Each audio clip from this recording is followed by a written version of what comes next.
भटक्या जनावरांना पकडण्याची कारवाई 14 घोडे कोंडवड्यात. सांगली मिरज आणि कुपवाड महापालिका क्षेत्रात भटक्या जनावरांना पकडण्यासाठी विशेष मोहीम मा सत्यम गांधी आयुक्त यांनी राबविण्यासाठी आदेश केले आहे.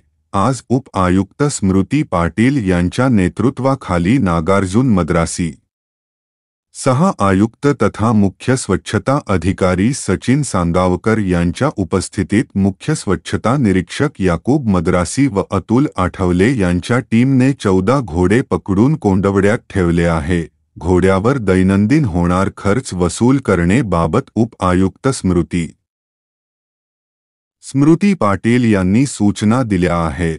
घोडे मालक सदर घोड्याबाबत योग्य ती खबरदारी घेणार नसतील तर कायदेशीर कारवाई करण्यात येणार आहे अशी माहिती श्री सांगावकर यांनी दिली आहे. गाई, कुत्री, घोडे अन्य जनावरे मोकळे सोडून नागरिकांना धोकादायक ठरणार असे कृत्य करणाऱ्यांवर गुन्हे दाखल करणे बाबत मा आयुक्त सत्यम गांधी यांनी सूचना दिल्या आहेत. तिन्ही शहरातील भटक्या जनावरांवर कारवाई करण्यात येणार आहे. त्याचबरोबर मालकाचा शोध घेण्यात येणार आहे. कारवाई प्रास्ताविक करण्यात येणार आहे. मनपा क्षेत्रात भटकी जनावरे सोडणाऱ्यांवर कडक कारवाई करणार, मालकावर गुन्हे दाखल करणे बाबत या पूर्वीच सूचना दिल्या आहेत. लक्ष ठेवून कारवाई करणारच. मा सत्यम गांधी आयुक्त.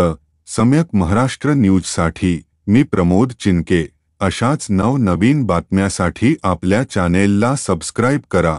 धन्यवाद.